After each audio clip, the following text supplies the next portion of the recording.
Hi, this is Joseph Williams, son of John Williams, and you are watching the Nerf Herder Council. Why, you stuck-up, half-witted, scruffy-looking nerf herder. You can't use that word. Only we can use that word.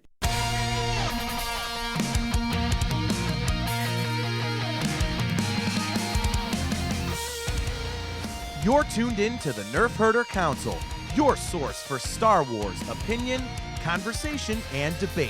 Featuring your hosts, JT. I don't care. It's close enough. I'm not here to be accurate, god damn it. I'm here to just say it. AJ. They literally sneak out by hiding a girl under a giant trench coat like a Three Stooges gag. What the f***, Disney Plus? Come on now.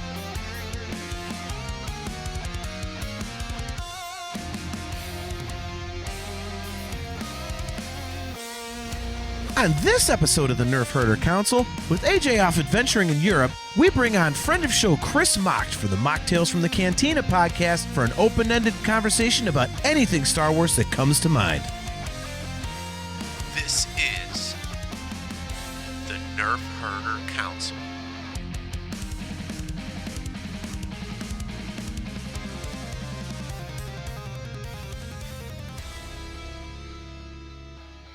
What is up, everybody? Welcome to another episode of the Nerf Herder Council. I am your host, JT. We are live on our Facebook page and our YouTube channel, as well as the YouTube channel and Facebook page of the Virtual Cantina Network. We are live at those locations every other Wednesday at 8 p.m. Eastern Time. We are brought to you by Audible. Go to audibletrial.com/NHC for your 30-day trial and a free audiobook download. If you are watching on YouTube on either of the channels and you have not done so yet, please click the like button and the subscribe button, and of course hit the notification bell so that you are notified every time we go live. If you are looking for some awesome Virtual Cantina Network gear, go to tpublic.com/user/virtual-cantina. And if you are looking for some kick-ass, customizable Nerf Herder Council gear, just go to shop.nerfherdercouncil.com. Quick reminder, guys, that the Virtual Cantina Network is a proud sponsor of Rebel Scum Con, so make sure you guys go get tickets to that. It is going to be an awesome event, again, sponsored by the Virtual Cantina Network. Real quick, before I forget this, if you are drinking at home, the views of the Nerf Herder Council and the Machtails From The Cantina podcast do not necessarily reflect those of the Virtual Cantina Network. And there may be some bad language on this show. So if you're not into that kind of shit, you might want to turn it off. So without further ado, AJ is not here tonight. He has made the grave mistake of leaving me in charge, which is probably never a good thing. So I enlisted the help of a co-host. He is a great friend of mine, a friend of the show. He has an awesome podcast, video podcast, and audio podcast of his own called Machtails From The Cantina. You know him, you love him. He's been on the show many times, and he is back for some Star Wars chicanery with just me. So all hell's going to break loose. He is, of course, Mr. Cris Macht. Chris, how's it going? Great to see you, man. Hey, always good to see you. AJ is not here to hold us back. And I like it how you said there may be some foul language because, hey, I promise you one thing. I will at least drop 2 F-bombs on your show tonight. There's the over-under. That's the drinking game. As soon as you hit the third F-bomb, people have to drink every time you drop one. Okay, So, hey, I like that. And speaking about Spencer and the Virtual Cantina Network, I just got back from Nashville. Those guys were out there representing, and I'm looking forward to going to Rebel Scum Con. I just booked my airfare and my hotel literally 2 nights ago. I could not resist when I found out the low discounted price that is still available on rebelscumcon.com. I believe that's the website.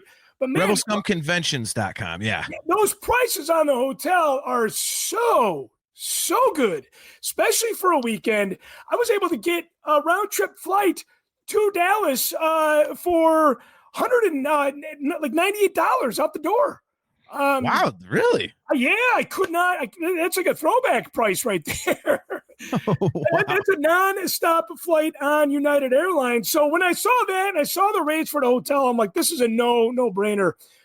So I'm looking forward to seeing everybody there. And don't forget, guys, they are doing the Bunta Eve, which you guys know. John, you're a big fan of the Bunta Eve. Yep.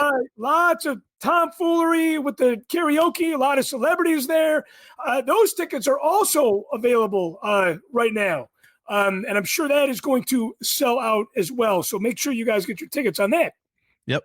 That is actually on Friday, August 8th. From 8 to midnight. It's got live band karaoke, full bar and food menu, keeps going after midnight. It's going to be at the Revel Patio Grill at 9305 Preston Road in Frisco. Rebel Scum Con itself, of course, is in Frisco, Texas. And that is going to be August 8th through the 10th at the Frisco Convention Center. And again, the Virtual Cantina Network is a proud sponsor of that. So make sure you check it out. I do have to, real quick off topic for you.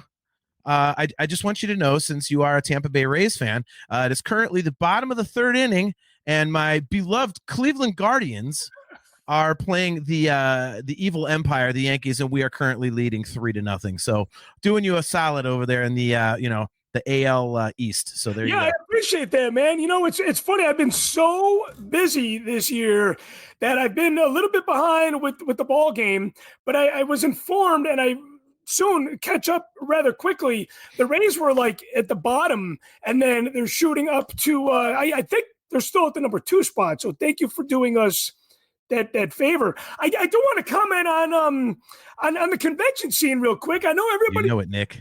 for Star Wars Celebration, not until 2027, unfortunately. But Yeah. conventions like Rebel Scum Con, also ICC Con in Nashville that I just attended, I cannot express to you guys enough, as much of a Celebration veteran that I am. These conventions that I just mentioned are for fans, by fans, and it is such a different experience, because if you are in the meeting the actors and you're into not being overcharged for autograph fees, these conventions are where it's at. The lineup, especially at Rebel Scum Con, is not only super big, but there are some deep cut actors on this that you're not going to see at Star Wars Celebration. So as a longtime convention goer such as myself, I like to take the time machine back to when the convention scene was not a big money maker and kind of a chop shop, like, okay, photo, autograph, okay, next kind of thing. You don't get that at Rebel Scum Con, and you don't get that at ICC Con in Nashville either. So I just had to give my sincere and genuine thought on the convention scene that's happening aside from Star Wars Celebration that we have to wait for until 2027. Thank God. I need to save money, man. I've been hemorrhaging cash lately, so I'm glad it's not coming up anytime soon, because I know I'm off 2 full weeks of work of that, dude. That they could not have planned that any better, because I take off the Wednesday, Thursday, Friday, the week of the Masters, and I just sit in my man cave and watch golf. My wife knows I buy a Lego set, I build a Lego set, and I watch golf for 5 straight days. Have you been to the Masters live? No. Have you been to that golf course? No, I've been in the ticket lottery for over a decade now, and I have not won. But I may have a hookup, because it turns out the owner of the company I work for goes with his son, who's one of our salespeople, and they get in. And so I may pull some strings to get out there with a buddy of mine. So we'll see. But yeah, so in 2027, the Masters happens the week after Celebration. So what I usually do is, for Celebration, because it's a Thursday through Sunday, AJ and I will fly in on Tuesday, and then we kind of like get our bearings and do just our own thing on Tuesday. Then Wednesday, obviously, the hardcores start rolling in, and we start partying on Wednesday night with all our fellow Star Wars nerds. And then we do the convention Thursday through Sunday. Monday's our travel day, and then we take Tuesday off just to kind of acclimate back into a world where we're not living in Star Wars. We have to, get the sadness out. I'm sure you're very familiar with that feeling. Oh yeah, all too much. and then back to work on Wednesday. Well, that Wednesday is the Masters. So I'll basically be like, I'm just going to take 2 straight weeks off. I already told my boss, I'm like, look, in 2027, I'm off for 2 weeks. He's like, I don't doubt it. Like, that's fine. Like, No, okay. So the Masters, if I'm not mistaken, that's on the East Coast, right? Is that in Augusta, Georgia? It's in Augusta, Georgia, right? Because I have a really, really good friend of mine. He actually got a chance to go to the practice. He won the lottery on that. His dad won the lottery on that. So he was out there. And, you know, I'm a big ball guy. I love baseball. I love the ballparks. I was told, like, going to the Masters golf course, even when that is not happening, is like the equivalent of, and love them or hate them, the equivalent of going to where the Packers play, right? Lambeau, or where the Red Sox play. It's like just this holy, or Wrigley, for example, you know, it's this historical, you know, church-like experience going to these places. So hopefully you will get a ticket for 2027, but that's going to find you going from the West Coast all the way to almost the East Coast. That's fine with me. See, I'll know by the end of July if I have tickets. So I will have a year and a half or more to plan. Yeah, so which if is I'm good, doing right? that, I'll send my wife home on her plane on Monday, and then my plane will head to Georgia. I'll take a separate flight. If that happens, dude, that's gonna be like, I mean, I don't know how a trip could get any better for me. I'm gonna go to Celebration to celebrate the 50th anniversary of Star Wars, and then go to Augusta National to see the golf course and be at the Masters live. Like that basically for me is like, well, all right, I can die happy. Sweet. Well, you know, I got faith in you getting those tickets, and you know what? It reminds me the one time I flew out from Chicago to LA to see the official. It was hosted by Sam Jackson, but Sam Jackson himself was not there. Everybody else was there except him. I went out to the red carpet of Revenge of the Sith. Then from there, I flew out to London, which was a long flight, as you can imagine.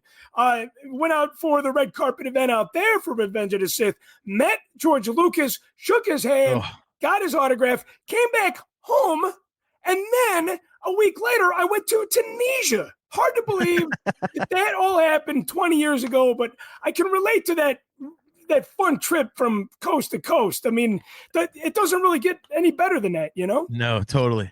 Well, all right. So speaking of travel, you wanted to start off the show. You know, I've got a Star Wars topic to start with after this, but you know, we'll get rolling here. But you had wanted to talk about a recent trip you made, as recent as, what was it, last week, I believe. You went down to Galaxy's Edge for your 50th birthday, correct? Yeah, I was actually I chose Epcot for my 50th birthday. Okay. I love Epcot. You know, you get the rides, you get the food. It's like tapas around the world, and then you get all the drinks from all the different countries. It's a really, really good mix. And I love to eat. I love to drink. I love to ride. Epcot was like the place that I wanted to celebrate May 25th, my 50th birthday at. And it was a wonderful experience because I feel like I call it a jump skip over the depression that could occur during somebody turning 50 years old. I completely forgot about that. That'll be me next year, man. So I'm almost with you. Past that, so I recommend going to Disney World for sure. The next day, I went to Galaxy's Edge. I've been to Galaxy's Edge, I think 5 times now, and it is a must. It's a must do. I've gone the last 2 years, or the last 2 trips I've gone to Galaxy's Edge solo, but by myself. It's a pool day for my wife and my daughter. Yeah. And I love Galaxy's Edge, but I got to tell you, man, I don't know if they're paying for the licensing right. They're not paying for the licensing right. Disney owns it. Yeah. Man, the food and drink in Galaxy's Edge is outrageous. I mean, the prices are bad. The prices are god-awful. I mean, Epcot, you can get food for $5 and a beer for $8. I shit you not. Those are throwback prices. Yeah. Especially when we go to a ballpark. Well, at least in Chicago, it's like $17 for a freaking Bud Light. It's outrageous. It's robbery. I feel like the food and the drink at Galaxy's Edge They're good, but man, I don't know why it's the most expensive food and drink in all of Disney World. I really, really don't. I've heard that, and it's got to be because you're not going to leave. You're not going to be like, I'm in Galaxy's Edge. Oh, this is too expensive. I'm going to go out. I'm going to go out of the park to go get something cheaper. Like, no, you're stuck there. You know, and the other thing to me about it too, and correct me if I'm wrong here, because I have not been there yet, but all my friends have. I'm like the only one of my friends that hasn't gone. But the food is weird too. Like, it's not like you can't just get like a cheeseburger or a hot dog. It's like, you know, the Ronto wrap is some weird, there's some slaw and some fucked up weird crap in there. I'm like, can I just get a goddamn cheeseburger and call it like, you know, like, I don't know. You go to the Sci-Fi Diner. Yeah, you go to the Sci-Fi Diner for that experience. You know what? Here's the thing. I love the weird food. I think out of all of Disney World, the weirdest food and my favorite eatery of all of them is the name of the land escapes me, but I'm gonna, for the sake of layman's terms, Avatar Land in Animal Kingdom. That food is so Pandora. That food is so bizarre, but it's my favorite. It's my most favorite. But again, if you want a cheeseburger, you go to the Sci-Fi Diner and you probably pay, a quarter less than what you would pay for the weird shit at Galaxy's Edge. Yeah, I know. Yeah, I don't know. I'm just not like I'm not a very gregarious eater, so granted, that's on me. But I just feel like when it's going to be a lot of kids. Like, why are you putting all this odd stuff in there? Like, the kid's not going to want that goofy shit. I mean, come on, man. Like, I think they have chicken tenders in there, don't they? If I'm not mistaken, isn't that in there? No, you know what they have? Like the Yip Tip, which is the equivalent of chicken tenders, but they'll put the purple potatoes in there. Okay. Yeah, it's funny that you bring that up because my poor daughter went to Galaxy's Edge twice. Right. And the second time she went there, it's a total coincidence, but bring yourself back to your 7 or 8 year old self, right? The minute you get sick, what do? You affiliate it with, okay, how did I get sick? Who did this to me? What did this to me? My daughter left and threw up in the parking lot. She blamed it on the blue milk and the food at Galaxy's Edge. And I was like, and probably because it was weird food, right? Yeah, see, there it is. It's the weird damn food. But it was strongly a coincidence. And it breaks my heart a little bit that she won't go back there. I think primarily for that. But at the same time, it's like you can't force people to love Star Wars. You really, really can't, Right. Sherry Evans Ellsburn, thanks for tuning in. Great to see you. She says the breakfast Ronto roaster was really good. Basically sausage and eggs in a wrap. Okay. See, now, Sherry, that I would smash. I love breakfast food, and I would totally destroy that. I think the stuff that I was talking about is like these like weird ingredients, like this goofy slaw or something they had on it. I read the menu when they first opened a few years ago, and I was like, well, that's a little strange. So I'm going to guess you don't have the Galaxy's Edge cookbook. I do not. That is not on my shelf. It never will be. Because I have that, and some of those items, let me tell you, as far as weird and wacky shit, some of those ingredients in the cookbook, they're tricky to find. You know, I mean, you probably got to go on an online store to order, the exotic spices that they have. But look at that. Even that's difficult. God damn it. Even that's difficult. Weird food, weird ingredients. Yeah, you don't want to shop shopping on Amazon is one thing, but shopping at like a crazy food website, that's another, right? Yeah, right. All right. So let's get into some Star Wars talk here, because you and I have not talked in a little bit, and we've now gotten Andor in its totality. So I kind of wanted to start there to get your thoughts on Andor. Like, I mean, first of all, you've watched it all, correct? Am I correct? Yes. I know you're not an animation guy, but this is not animated. So what are your thoughts on Andor season 2? And if you want to bleed that into Andor as a whole, feel free. But what are your thoughts on Andor season 2? Well, I gotta come clean here. It's not that I'm not an animation guy. Like the Genndy Clone Wars series, I loved. I love really campy animation. Like when I was a kid, I didn't want to read Spider-Man. I wanted to read Spider-Ham. And I didn't want to like go when I went to the comic book convention when I was a kid, my aunt's like, well, you can have a G.I. Joe comic or you can have whatever you want. I'm like, I want the Scrooge, the Donald Duck. Scrooge comic. McDuck, yeah. Yeah, I want Scrooge McDuck. That's the kind of animation that I like. Right. The real fun, wacky, campy shit.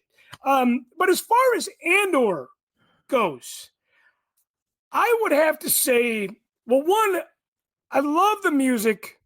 I love the feel. Yeah. I loved season 2 a lot more than season 1.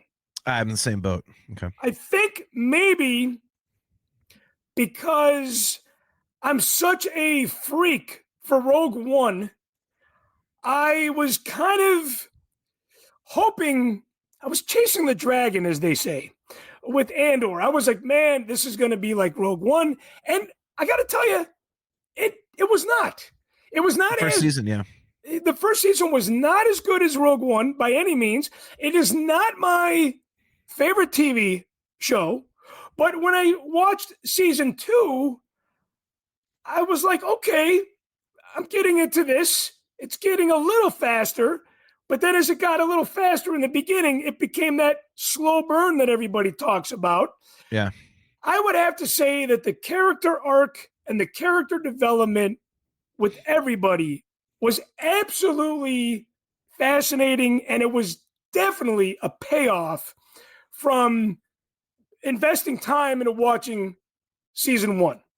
Yeah. I feel like the last 3 episodes were as good, or I should say what I expected that Rogue One feel to be in season 1. I eventually got that personally in the last 3 episodes of season 2. I hated Cyril in season 1. Yeah.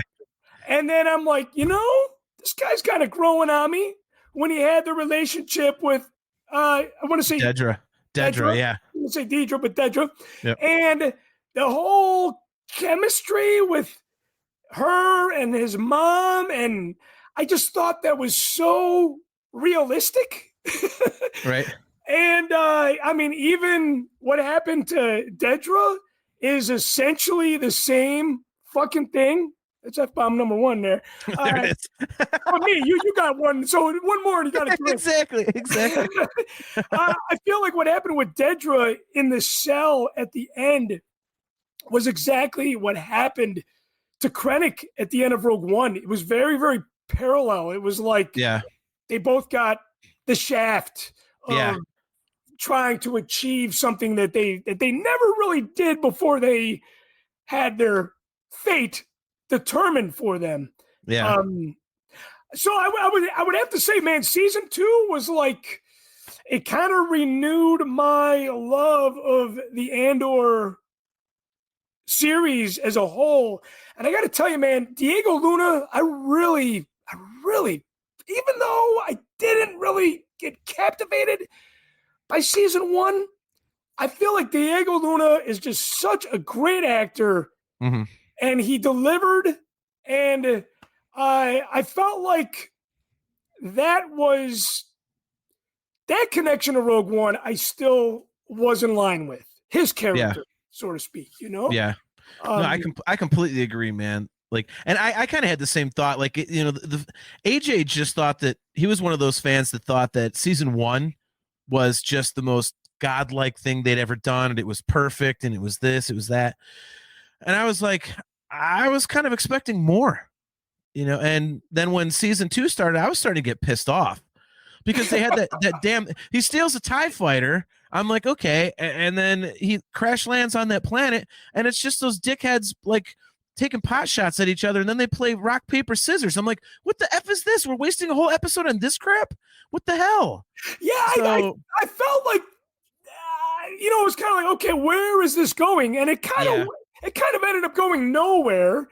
All those characters that were part of that whole TIE fighter thing on Yavin, like nobody became anybody special. Exactly. Yeah. AJ says he says, oh well, but see, it's set up like it showed that they were on Yavin. I'm like, you needed to do a whole episode just to show the Mastasai Temple, for fuck's sake. Like seriously, like you could have shown it at any other time. Like you don't have to have this stupid like waste of like you've only got 12 episodes. It's already a short show. Why are you wasting time?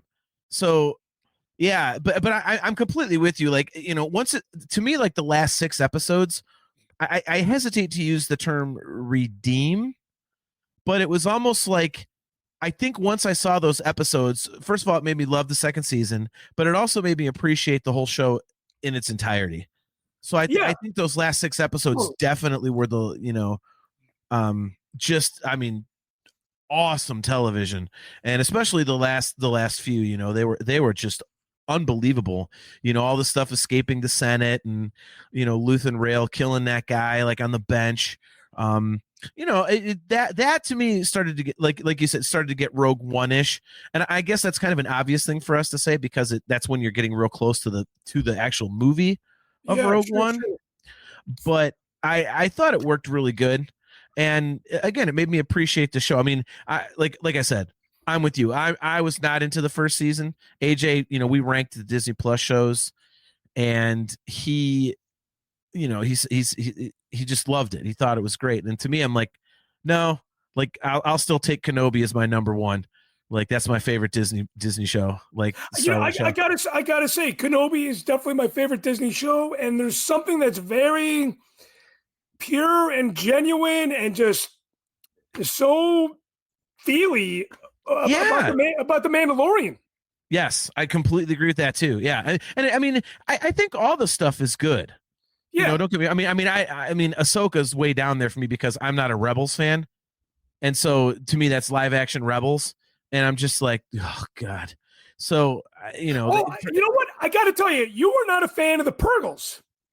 Oh God, I fucking hate Purgles with a passion. I got to tell you, man. I hate him. I got to tell you, I did think about you at Universal Studios because one of the great things and one of the strange things about Star Tours is there were a lot of years where there was always a long wait for that amazing ride. And I feel like after they opened up Galaxy's Edge, thank God they didn't get rid of Star Tours. I feel like Star Tours is like a 5-minute wait now. And it's such a fun fucking ride. Yeah. I was able to get treated to the Purgles. I think if you saw those on Star Tours, I think you would have a new appreciation for those. No. They're god awful. It is the worst thing in Star Wars ever. I will die on that hill. I don't care. I don't care who argues with me. I will never back off of that stance. A whale going into hyperspace is the dumbest shit I have ever heard. And I just want to. I wish I could have been at that meeting. When, you know, the production meeting. Dave Filoni's like, I got this idea. They're whales and they go into hyperspace, and I want to see what these morons sitting there. Oh yeah, that's a good idea, Dave. Yeah, that's awesome. You're an animal lover too. You're an animal guy. Yeah, but what if the whale takes a shit in like hyperspace? What happens then? Like the whale shit's gonna hold on maneuver like ships or planets or moons or something. I mean, think about that. That's a real thing. That's a real goddamn thing. Yeah, I don't know. I'm like, what is this crap? They didn't think through the logistics of it all. You know what exactly, I mean? Exactly. I'm sorry. They missed out on it. I'm sorry. When that came up in Rebels, I seriously I think I injured my eye sockets from eye rolling so hard. I went, "Are you kidding me right now? Are you kidding me right now?" Speaking about dying on a hill. Okay. Now, I would say 90%. Okay. I was so furious about the recasting, and a lot of people. Yes, I was going to ask you about that. Bail Organa, right? Bail Organa, to me, like Jimmy Smith's, like kind of saved Attack of the Clones a little bit because I love him as an actor, and every scene he was in, I'm like, I can't not love this movie because he's in it. And then, of course, his role we just saw, Rots in the theater for the 20th anniversary. He is in it a lot. I mean, there were promo items at the fast food restaurants that featured his face on it. He had a character giveaway made for the Happy Meals. I mean, he was not a background character. He was more than that. And then, of course, when he showed up in Kenobi, I was like, man, this is fucking beautiful. Yeah. I got to tell you, I was not a fan of the recast, but I felt like it was episode 11 in Andor. I think it was episode 11 in Andor when they're actually in that, they're in the Yavin base with the, you know, with the targeting screen and all that shit. Yeah. Uh-huh. It made me forget for a minute because it was so good that they had recasted him. But then after that minute was up, I'm thinking, man, they missed a 10 out of 10 right here. Yeah, right. if it was Jimmy Smits in those 2 episodes of Andor, it would have just, to me anyway, I know a lot of people think I'm fucking nuts. People went on Cameo and they wanted Benjamin Bratt. They were looking for him on Cameo and they wanted to send his message to me on my 50th birthday. That's fantastic. I probably would have been flattered that, you know, it was, and I probably would have like laughed a little when he's like, from the new Bail Organa. Yeah, right. Exactly. I mean, you know, that was a big deal to me. And I want to say I will die on that hill, but I feel like episode 11 of Andor was so good that it made me forget, like I said, for a minute that he was recasted. But it's still, man, it's such a great opportunity that they missed out on from being a perfect show. You know? Yeah, I was never able to get out of it. I had to keep reminding myself, oh, that's Bail Organa. You never got out of it? Okay. Yeah, I was just like, because I'm so into Jimmy Smits, and I think what it was is, and I'm not pissed about it because I know it was a scheduling thing. It's not like a Jimmy Smits said F you type of thing. Yeah, so right. I'm okay with that if it's something they just can't do. But I think that Benjamin Bratt played the character with a little bit of anger to him that Jimmy Smits didn't have. Jimmy Smits had a patience to him as Bail, even when you know the shit was hitting the fan. And I think Benjamin Bratt was a little more aggressive, and I wasn't a big fan. I wasn't a big fan of that. But also, again, what are you gonna do? I mean, it's as close as you're gonna get. I'm fine with it. It'd be like, you know, people that complain about Alden Ehrenreich in Solo. You know, I thought it was fine. It was a little jarring, and it is a little bit of a bummer, but you know. So our good friend Joseph Wren, good to see you, brother. He says, not a fan of the recast, but if they had CGI'd his face onto another actor, would you have been more upset? If a recast must happen, I'll take the recast and an actual actor over anything. It's a good question. It's a very, very good question. See, it's hard for me. I don't know how I can answer that. I would have to see the CGI face. I think so, right?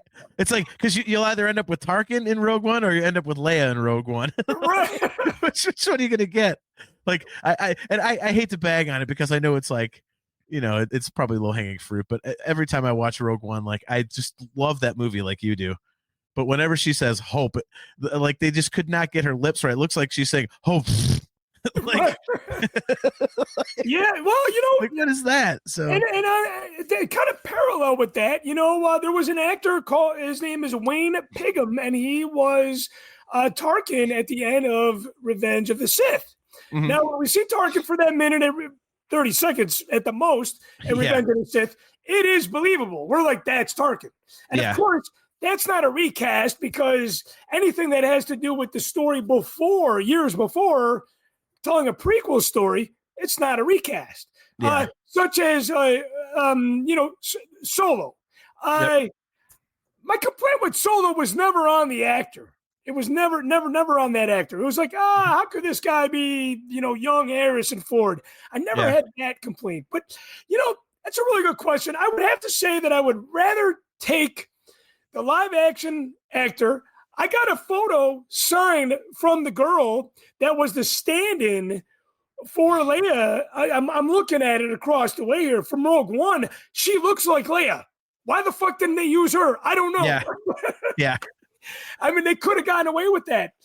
Here's a bullshit thing, though. I think, you know what? Yeah, it's a scheduling thing. But you know what? Let's kind of plan in advance a little bit. You know? Yeah. I think they had enough time to work around the schedule. That's on the production staff. That's on Tony Gilroy or whoever the fuck. I think they could have worked in a little bit more magic with the scheduling, but apparently that's not how the business works. So who am I to say, you know? You're like, damn you, Gilroy. I wanted Jimmy Smits. Make it work. I will take a delayed show if I get Jimmy Smits. Yeah. I feel like that stopped it from making, you know, that level of what Kenobi was. Because Kenobi, we saw Aunt Beru, we saw Uncle Owen, we saw Jimmy Smits, we saw Hayden Christensen. I mean, the fact that we saw all those people back, and you know what? If I didn't love Revenge of the Sith as much as I do, you know, to me, it's Empire, Revenge of the Sith, and Rogue One. I got to say, Revenge of the Sith might be not my all-time favorite, but it's kind of the flavor of the month, especially we're celebrating the 20th anniversary of it. So good. And then I saw, when I'm going to Disney a week ago, I'm watching Empire Strikes Back on the plane, and I find my 50-year-old ass crying in a movie that I've seen a gazillion times. Yeah. But that's how good Empire Strikes Back is. You know what I mean? Dude, 100%. I mean, it's funny you mentioned those three because that's my top three as well. My favorite movie of all time is Revenge of the Sith. I've talked about that on the show because because of, you know, the emotional connection I have to it, because AJ and I saw it, you know, the midnight movie when it came out in 2005, and it was really kind of, you know, the last Star Wars movie that we, at least out in my neck of the woods, that we got where there was cosplaying and lightsabers everywhere. It was like Celebration exploded all over the parking lot and into the movie theater, you know, and you know, it was just amazing. And, you know, he and I were there, and we got, you know, our seats were right smack in the middle of the theater. And, you know, it was just, you know, so I've got this connection to it because, you know, AJ and I shared that with each other. And it was the first time we had seen the opening of a Star Wars movie since we saw Return of the Jedi in 1983 together. Yeah, I remember you saying that. Yeah. And so, you know, for me, it's my favorite movie of all time. And by the way, that movie, as great as it is, you have to see it on a big screen. Seeing it again on the big screen was just with the music going, and just, you know, the scene where, you know, the music going when he was like, "You are the chosen one." Yeah. She was like, "I loved you." Like, oh my God, it's so good. But yeah, and so, you know, those three are in my top three as well. And I would say best Star Wars movie, I would go Empire, just a hair over Rogue One. But those three are definitely my top three, and you can order them however you want. But, You know, it's funny. I think when I watch those films, I always, you know, like I would say Revenge of the Sith. We made Machtails trading cards to give away in Nashville. Yep. And, you know, on the back it says, what's your favorite movie? And I got, like, it's got to be Revenge of the Sith. So I put that on there. And then I felt like a hypocrite because everybody knows that I've said Rogue One was my favorite film. And then, I mean, for the longest time, Empire Strikes Back was my favorite film. So if I watch those films thinking about the other movies that I love, the other, like those three movies together, I'm like, man, they're very, very much on this. Like that's a damn good trilogy on its own right there, even though it's out of order. Yeah. Sherry, by the way, she says the opening sequence on the big screen was epic. Hell yeah, it was. Oh, with those drums. Amazing. Yeah. Now, did you see that Did you see that in 4D? No, I did not. Did you? Yes, we drove an hour. Oh, really? We drove an hour almost to the border of Wisconsin, and it was funny. My wife's like, "Isn't this a little far for a movie?" And I'm like, "Yeah, but this is 4D. There's only 2 4D theaters in Illinois. They're both about an hour away from here." Sure. And it was just I feel like that film out of all the Star Wars films, I feel like Revenge of the Sith has given me the most memorable experiences. Whether it's the red carpet in LA or the red carpet in London or opening night with the family after I got back or the 40 experience that I had with my daughter and my wife, Yep.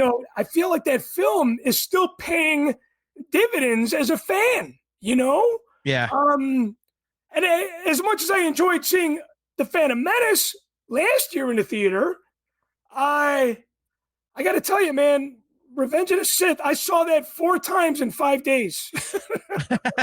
I only got to see it once, and I saw your Facebook post about that, and I was like, "Damn, I'm jealous, man." Hey, you know what? Let me go on another negative rant here. Why? Well, I got to give you some credit. So I got to give you some quick credit. So our good friend Kale McLeish, great to see you, Kale, man. He says Chris has one from each era. I think we can all appreciate that.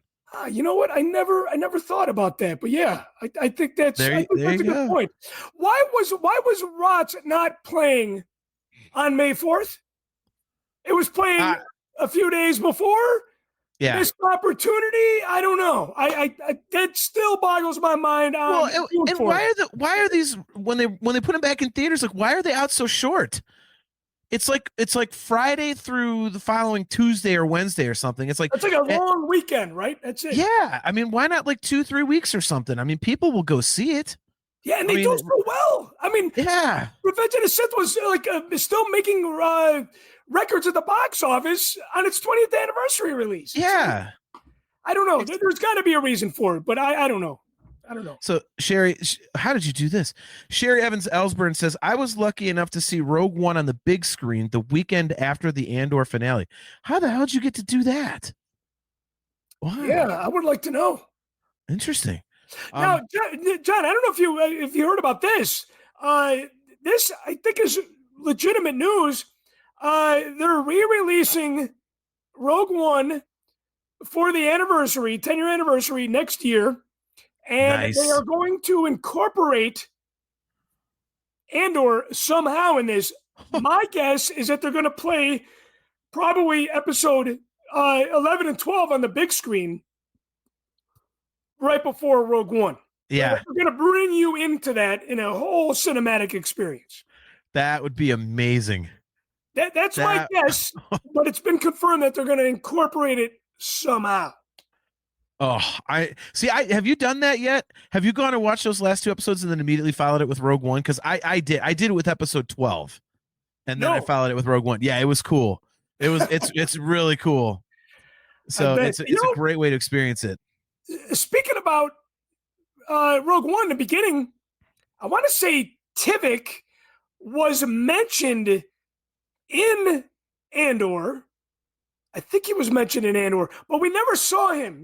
That's the guy that Cassian shoots in the dock. Yeah. I was expecting to see him at least in episode 12. I think we got reference to him though. They probably figured, well, this guy's only going to be around for about 90 seconds of screen time, so why waste some Andor time on him? Right. So they probably filmed him, and his scenes got cut because they had to fit in all the rock paper scissors bullshit in the first and second episode. Right. So right. that's what it was. Yeah, maybe. Hey, you know what? One more comment about Andor. I got to tell you, sure. The observation that I made way back, I think of episode 1, season 1. There is a lot of alcohol consumption in the Andor series. Yes. Yeah. A shit ton. More than all the other Star Wars projects combined. They were hanging with us at Celebration, apparently, when they were writing the show. I got to tell you, the best drinking scene of all the Star Wars moments in the franchise was when they're sitting around with my favorite character from Rogue One, Melshi.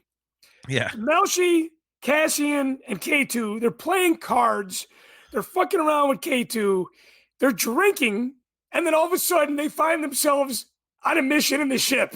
Yeah, right? I mean, talk about a wild night. I just love just the concept of that is just cool. That raises the question. Now, was Cassian, was he drunk flying, at the beginning of Rogue One? Was he all hammered and stuff like that?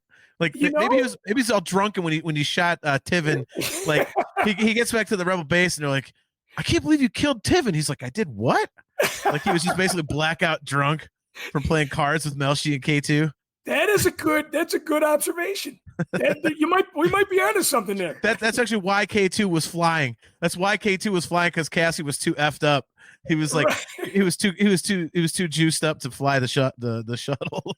Yeah, it's like I don't know where they come up with these concepts of all the alcohol. Hey, I'm all for it. Yeah, right. All right, it was a lot of fun. It was a lot of fun for sure. Hey Sherry, you gotta post the name of that theater in Cincinnati, because I go to Cincinnati every now and again, because we live in the suburb of Cleveland, and if they're doing that stuff, I want to keep track of that theater, because if they're showing stuff I want to see, I'm going down there. So you need to let me know what theater that is. So question for you, and I guess it's for both of us.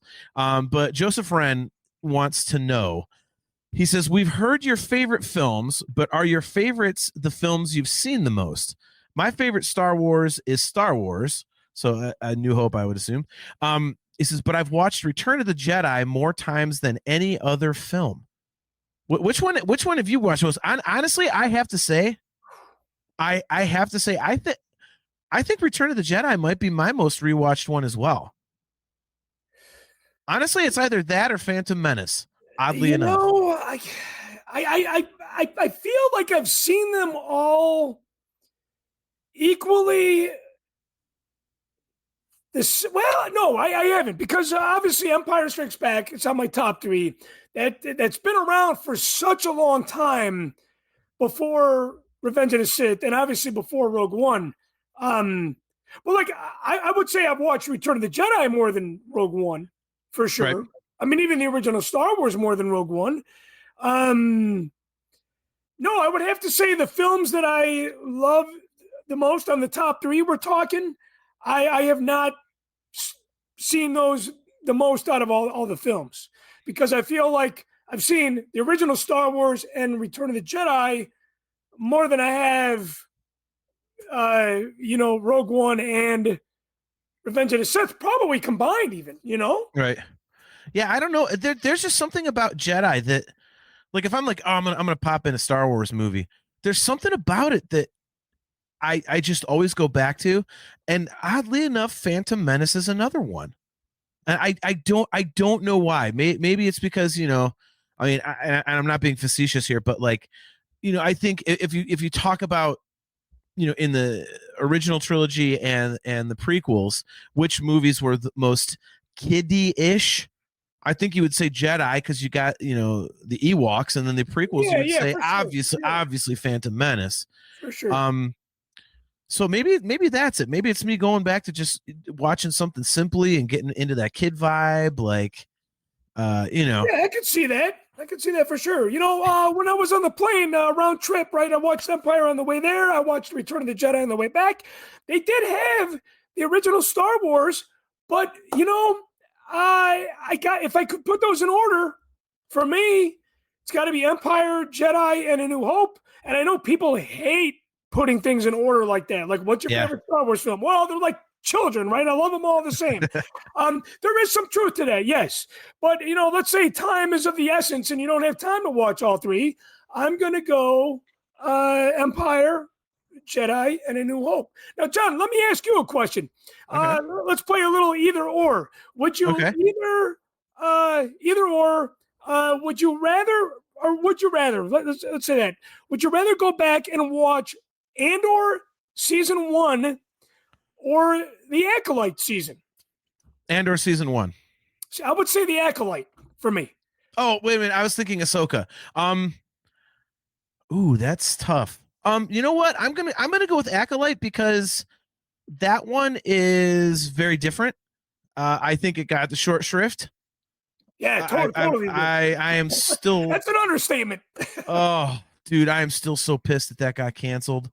Yeah, that was onto something. That's what I thought too. I mean, it's like, Spencer Jow, it's great to see you.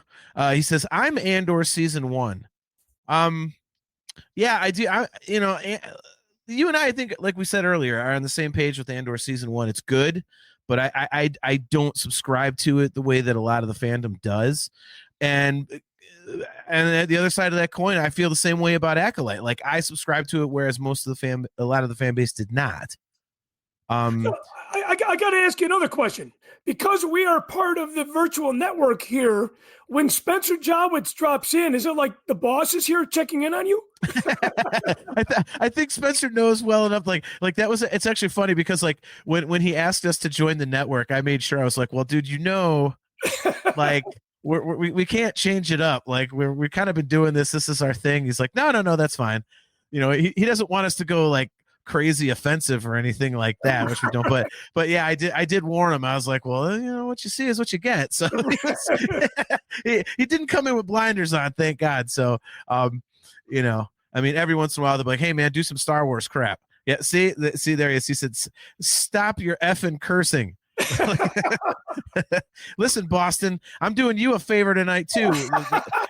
All right, I told Chris that my Guardians are beating the Yankees 3-0 in the bottom of the 6th, and that helps him and it helps you too. So, see, John, I love it. I love it. Your mind automatically goes right to baseball teams. Dude, I'm a Cleveland sports guy. I mean, come on, I have to root for the Browns. You think I'm not like my Cavs got eliminated like in a sorry ass fashion again?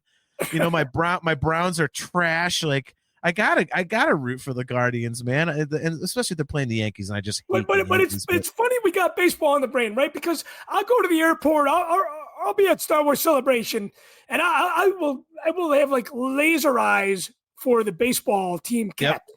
Yep. And I'm like, you're one of those guys. Today I was working in the North Shore. I saw my eyes went right to her hat. This blonde chick was wearing an LA Dodgers hat, and I'm like, okay.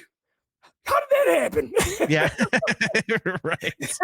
Yeah, dude. Yeah, I mean, dude, you're in Chicago, so you're a hardcore sports town like we are here in Cleveland. Like, we're always looking for it, man. If I'm out of town, I'm like, and I know there's a game. I'm like, oh, do you got the MLB network or something? Especially if I'm out of town, there's like an Ohio State Buckeye game going. Like, we're super hardcore for that. I feel like everything comes back to Star Wars and. For me, baseball, but for everybody else, for most of you guys, sports, right? It's like you find that connection through Star Wars, and you find that connection, especially through your home teams. Yeah, and there's no place like feeling like home. Exactly. Yep. Especially when you're on the road, away from home. It's like it really brings it home, and it connects you.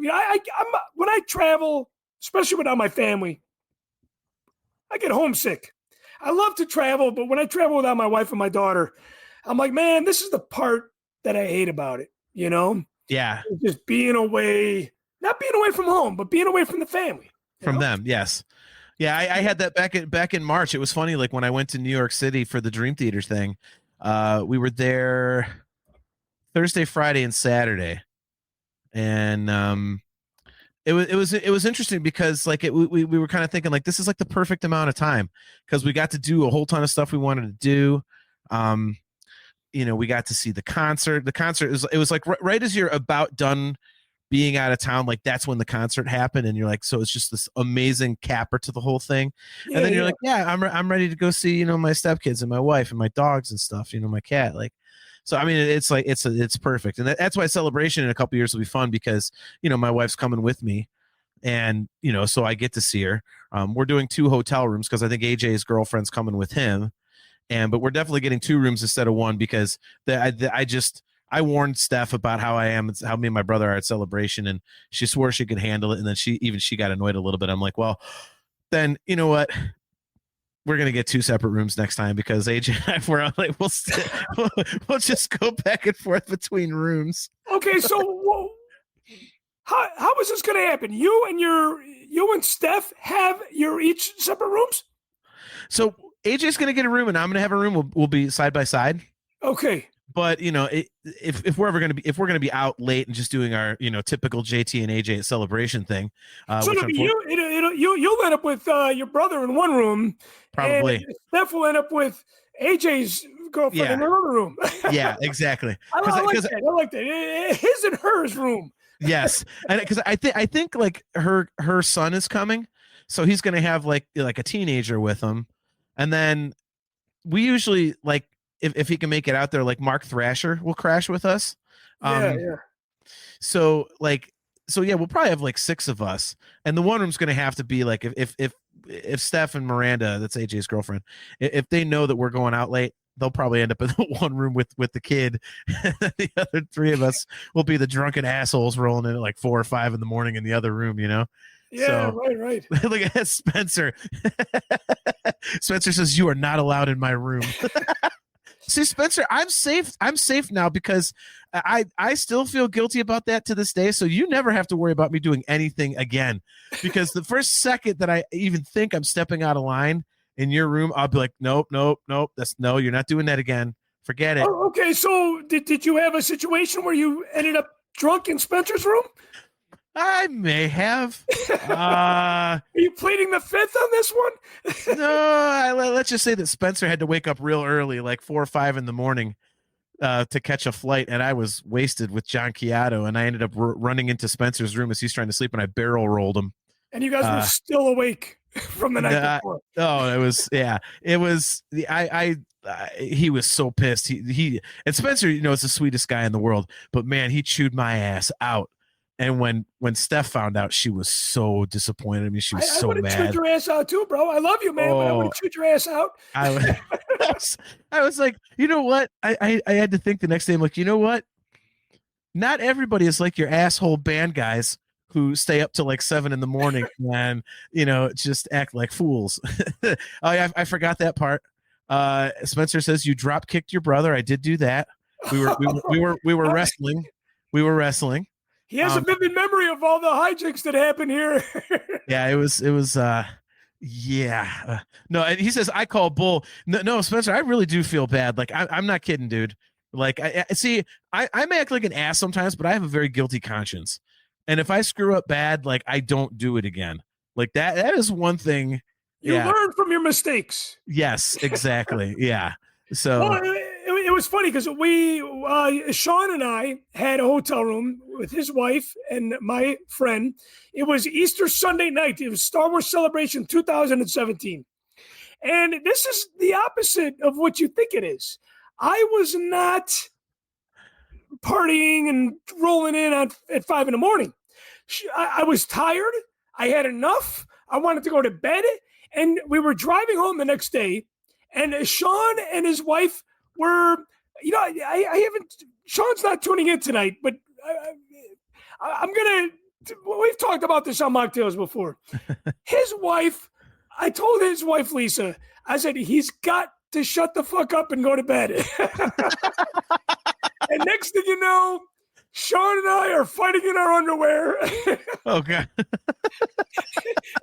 I got out of bed. He was in a towel out of the shower. Oh my God, that's amazing. We're in the hallway having this very heartfelt brother to brother, very, very tired from celebration, that exhaustion feeling. Right. And just being like, man, we're both tired. Why don't we just both shut up and go to bed? Yep. That was the first time that that was the first and last time that we ever fought, was a night like that. So I can share Spencer's, I guess, kind of, I don't want to say memory. Orlando was crazy. Yes. And Orlando, my favorite celebration place of them all, because gone are the days of Indianapolis. Right. I was disappointed to find out that we are returning back to the wonderful state of California. Oh, it's LA, much less. That's god awful. I couldn't believe that. I was like, are you shitting me right now? LA, I hate that town. Oh, man. Let me tell you, I was at Celebration in 2007. We were actually VIP guests because we were there promoting the Force Among Us. They were very, very good to us, very gracious to us. We had a panel on the last day. Man, that Mark Thrasher was with me at the hotel across the street. Right. It's the only place that was there in 2007. Well, somebody told me that there is nothing there except that hotel across the street. Yeah. So it's not a compound that we're familiar with, you know? No, exactly. You drive in and you drive out, and everybody kind of gets dispersed to their own hotels. It's definitely not my favorite, but at the same time, I would expect that we're going to see a screening of A New Hope at the Chinese Theater on that trip. Oh, could you imagine? I think that's why they're doing it there, you know? Oh God. I don't like the layout. It's like I looked at the hotel, like I said, I noticed there's a hotel across the street and everything else is blocks away. I'm like, God damn it's it. so far away. So, I mean, like I've already set a calendar invite to keep trying to get a hotel, that one across the street. Like it's just going to be a bear. I mean, yeah, the hotel across the street was a shithole too. It was. Yeah. Well, at least it's close. I mean, I'll see, and that's the one thing. Like, and you've played in bands, so you can speak to this. Like if you've like done any sort of regional touring or playing out of town with a band at all, you're there with like 4 or 5 other sweaty guys. You're broke, so you're taking any accommodations you can. So even a shit hotel is fine.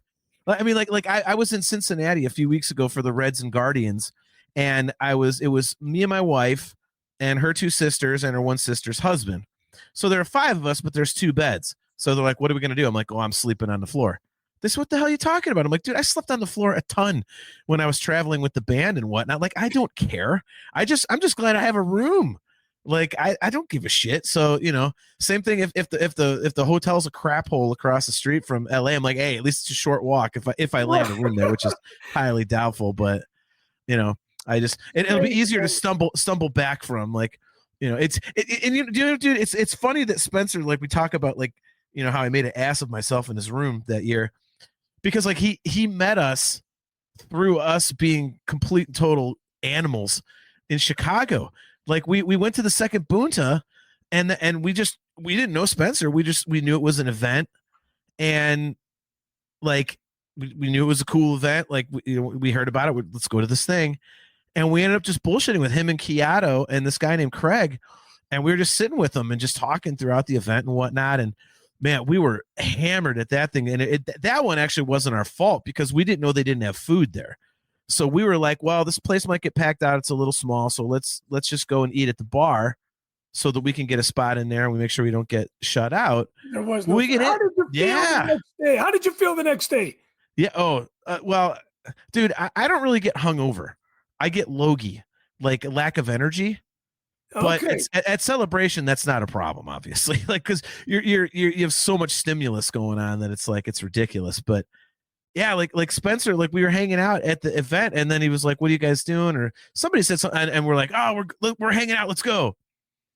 So we went and we took him out, and we ended up like let's go here. Like we heard there's a party or something, ran into somebody. We ended up in some hotel room at the top of a hotel near there. And it was like, okay, it's like an underwear party. So everybody stripped down to your gachis. So we're standing there in our freaking boxer shorts. Yeah. It was like after the Bunta. And we're standing there in like our boxers and shit. And everyone's like, oh, there's a bunch of booze. Like, oh, drink our shit. So we're drinking. We're not even there like 5-10 minutes. And we hear this guy comes barreling. He's like, the cops are coming. Somebody called the cops. We're like, oh shit. So we're like, put your pants on. So we put our pants on and bolted out of there. And then, yeah, so I mean that's how we met Spencer, of all things. Was he got dragged along willingly. And then he invites you on the network. Yes, exactly. So he knew what he was getting himself. Yeah, exactly, man. But one thing I have learned is that, like, for example, I would know if you're like, hey, I'm done. I'm not gonna be like, oh, come on, let's keep going, or like get in your room and like do that stuff. Like Spencer, when he's done, shit like that. Right. Don't push it. I've just learned, like, dude, it's weird. Like alcohol for me is like an energy drink. Like, other people, it puts them to sleep. It is the opposite for me. And so if I'm drinking a bunch at Celebration, like I'm just up. Like, I mean, what I think I've told you. Yeah, exactly. Jeff Caffrey. Good to see you. Jeff Caffrey. After Bunta boxer party. That's what it was, man. It was crazy. But yeah, like one of my favorite Celebration stories was getting hammered with Ray Park. It was in Anaheim, and it was the Wednesday night, and we were down at the hotel bar, and I saw Ray Park sitting there, he's hanging with fans and doing shots. He was blasted, and I walked up and I was like, hey man, can I buy you a shot? He goes, fuck you. I was like, yeah, okay. and he said, I'm buying you a shot. So I was like, okay. Shit. So next thing you know, me and this guy are just doing whiskey shots with Ray Park and drinking beer, and Oh, we got tore up, man. It was that night I was so drunk that AJ found me in the hallway outside of our hotel room when he came back up because we got separated. You know what? I've indulged at celebrations, but you were telling me some party stories that I have never experienced. Well, dude, it's like, I mean, you know, if Ray Park is buying you shots, you're not saying, "Oh no, Mr. Park, Mr. Mall, I don't think I will imbibe anymore." Yeah, like, no, sure. like, yeah. So we just kept going, and I was trying to use a credit card to get into the hotel room and not my hotel key. So I just slumped against the wall and like went to sleep. AJ had to wake me up, get me in the room, and then I was like, I didn't even hit the bed. I was like passed out face down on the floor between the beds. So I did that. You were not hungover that next day. No, but I'm also as drunk as I ever am. I'm super militant about chugging a ton of water and eating like 3 leaves and whatever food I can. Yeah. So, but then the next day I went to Ray Park's panel, and he was like doing, you know, he does all of his cool moves and stuff, and he literally said, he's like, "Man, these moves are a lot easier when you're not hungover." And I was like, "That's me. That's my fault. I did that." He said that on stage? Oh yeah, he said, "Yeah, this is a lot easier when you're not hungover." So I was like, "Yeah." Well, he was having a good time too. Yeah. Sherry Evans Ellsworth says, "I didn't realize Chicago was that wild." Well, it depends on who you're hanging with, Sherry. Like AJ and I have a reputation, like, for me. Yeah. AJ and I have a reputation of just like after hour shenanigans. Like I think it was that same Chicago one where we went down to the lobby of the hotel. We brought our Star Wars Trivial Pursuit. We just sit down and start a game, and if people want to jump in, they jump in. And AJ had bought a bottle of rum, and he was mixing rum and cokes in his tumbler bottle, like he would do for a protein shake. And all of a sudden, like, hotel security's coming around busting people for having booze. And so we're like, God damn it. Because they want you to buy their booze. Exactly. So he saw them coming, so he ends up dumping the entire contents of this, like, it was like a good 2/3 of a bottle of like Kraken into his tumbler. And then he scoots of course we're drunk already. He scoots there's Thrasher. Thrasher knows this story because he was there. He slides this empty bottle of Kraken under the chair so he doesn't get in trouble. But that means the rest of the night he's basically just drinking rum, straight Kraken. He cashed a whole bottle that night, and we ended up like we almost ended up, we could have got our asses kicked because like the first night we were there in the lobby, there was some dude that did a flash mob type thing, and he set up like a DJ station and just started doing the at like maximum volume, and we're sitting down there going, "What the fuck is this? Like, this is obnoxious." And they were with this big giant muscle bound guy. And the night that AJ's ripping this Kraken, we're sitting there bullshitting, and I'm like, "Man, those fuckers with that stupid DJ system that other night." I hear behind me, like, "That was my friend." And I turn around, it's the muscle bound guy. I'm like, "Oh God." I mean, this guy was like straight out of Muscle and Fitness. I'm like, "I'm dead."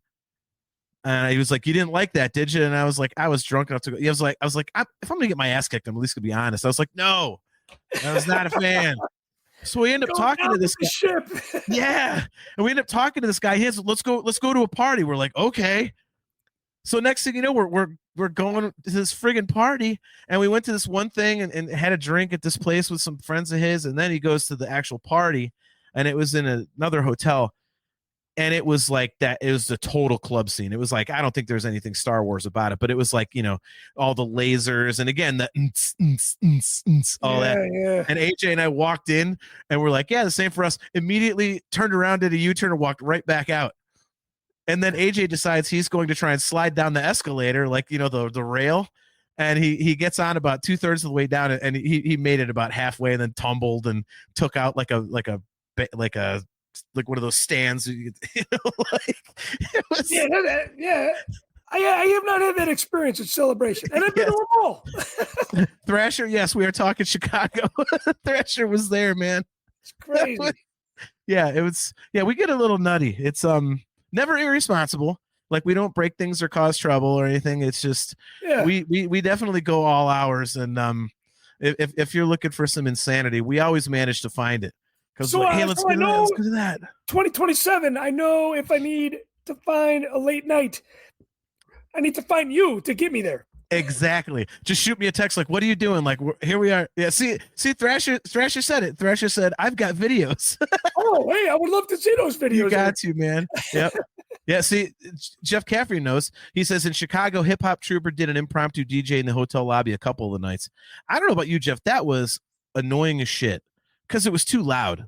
It was just like we're having a conversation. All of a sudden, the dude just blasting everybody out. I'm like, dude, stop. Play some freaking like Van Halen or something. Let's get some Megadeth going. But did like, you guys stay at the Marriott Hotel too? I think that was the one that was attached. Yeah. Mm-hmm. Yeah. I always like. How do you like? I know you stay off site usually, don't you? Well, it depends. In Chicago, I stayed on site. Okay. In the past, overall, I think I've stayed off site out of all the celebrations. I got to tell you, that's what I love about Nashville. That's what I'm loving about Rebel Scum Con. It's coming up in August. Is that these conventions are so intimate that the convention is not connected to the hotel. It's in the hotel. Yeah. So I like staying at the hotel when I can. But if it sells out and if it's outrageously priced, it's like, yeah, I'm going to find myself off site. Yeah. I mean, and that's the balance, isn't it? Like in Orlando, like the Holy Grail is getting the Rosen, obviously, because it's attached to the convention center. They have a buffet. I've never stayed at the Rosen. Never stayed there. We got there. Is it twice? I think it's twice. We got there, and dude, it's the only way to go. Like, I mean, it's not bad staying across the street either, but I mean, you just run into all kinds of people at the Rosen, and again, they've got a buffet, so you could just eat at the buffet for like $30 or something, and just absolutely gorge yourself at breakfast, gorge yourself at night, and you're covered for the day. Yeah, right. Yeah, you can't beat that. You can't beat that. Yeah. So in Orlando, I have a timeshare, and we usually get a 3-bedroom timeshare, and I usually fit about 12 people in it because we got 3 bedrooms and then we got the pull-out couch. We've been doing that in Orlando over the last handful of years. But the Rosen, the food, you can't fucking beat $30 all you can eat. No, it was awesome. Because I mean, especially like I said earlier, I'm a big fan of breakfast food. I would annihilate that breakfast buffet. You'd be like Homer Simpson, right? Like, no. Oh, no. Yeah. Bye belt. Honk. Oh yeah. Well, because it's like, I mean, in these conventions, the damn food is so crazily priced, and the lines are crazy long. Yeah, and the food usually sucks at the convention center. Exactly. You know what I mean? I was into beating like goddamn popcorn. I'll pick something with the shortest line and eat that just to get some food in my belly. Like, I'm like, I don't want this. I want something, but I don't want to stand in the line. It's inexpensive. Screw it. So I'm just, I mean, I've had times where I've eaten candy, for Christ's sakes. Like, just oh to get my something God. in you. Yeah, like I just need something. I'm starving. Have a Snickers. Exactly. Not going anywhere for a while. Like, so all right. So I got to ask you a Star Wars question here because, before we got off track with the celebration stuff, which is always awesome. I could talk. I'm sure you can too. Talk celebration for hours at a time. So obviously, Andor was an absolutely rousing success, and it kind of came off the heels of Skeleton Crew, which was well received, but Acolyte really kind of like popped the balloon a little bit. So what do you think that the success of Andor does for the future of live action shows on Disney Plus? Because it kind of feels like they were trying to get back into like the movie thing, but I'm wondering if they're going to kind of pivot back to some television now that Andor's kind of brought some more eyes to Disney Plus and the quality of the stuff that they're putting out. What do you think? A short answer is they're going to do what they're going to do. Because look at the success of The Mandalorian, and then they went off track from that. I mean, for me, I loved all the stuff that came out after Mandalorian, but I think it's no surprise that they're making a Mandalorian movie because that is layman's Star Wars. Mm-hmm. It's like everybody loves it. people don't really need to understand it per se. It's just kind of like, I guess, old-fashioned Star Wars. Are they going to go back to that, or are they going to give us something complicated like The Acolyte? Probably not, because they canceled season 2. I still don't know if that's fake news or not, that they canceled season 2 because of the fans, take on it. I can't believe they spent that much money on it. And, I mean, that's a lot of fucking money, to spend on a show. Here's the thing. They're going to do what they're going to do, and whatever they put out, I'm going to be in line wanting more of it. Yeah. It's going to be interesting for me because I just feel like it was kind of a rebirth. I think a lot of people were kind of like, wow, this is that damn good. And I've had some friends of mine who only watched it, and then they said they went back and watched some of the other shows and really enjoyed them. So, it kind of opened the door for them to get into some stuff that they weren't aware of, or, I mean, it's Spencer. I mean, this is a great point. He says, would we rather have another 16 years of nothing? Yeah. I mean, that's the alternative. Hell no. Yeah, no, man. I mean, and, I just, like I said, like my friends are starting to get into some different stuff because they liked Andor so much. The only thing I don't like about them putting out new material is that, this is kind of a deep thought, but it becomes the past so fast. That was when they made the Kenobi series. I was like, oh my God, do you guys fucking realize what we are watching right now?